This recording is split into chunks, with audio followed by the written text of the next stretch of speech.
होंगे, स्वस्थ होंगे, मस्त होंगे।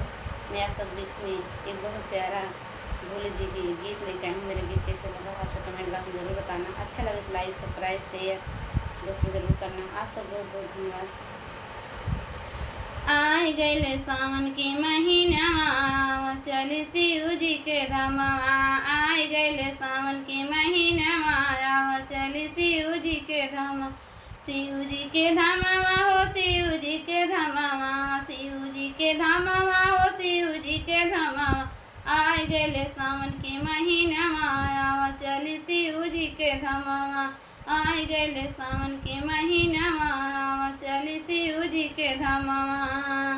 सुबह शाम करब दर्शनवा, सुबह शाम करब दर्शनवा। व्रत रख सोरह सोमवार हो, चली शिव जी के धामवा। व्रत रख सोरह सोमवार हो, आव चली शिव जी के धामवा।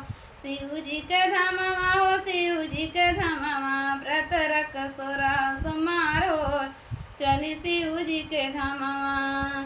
जल भरी लाए पिया गंगा जी से, जल भरी लाए हम गंगा जी से। जल चढ़े सुबह शाम हो, आव चली शिव जी के धामवा। जल चढ़े सुबह शाम हो, आव चली शिव जी के धामवा। जवन मांगन मंगबई शिव जी से, सब करई पूरा।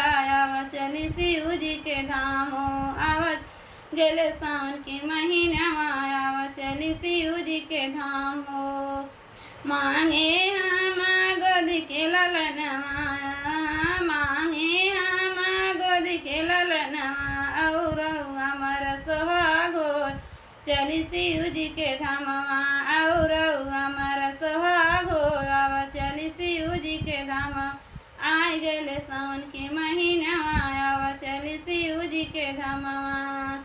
व्रत रखे सोरह सोमवार हो, आव चली शिव जी के धामवा।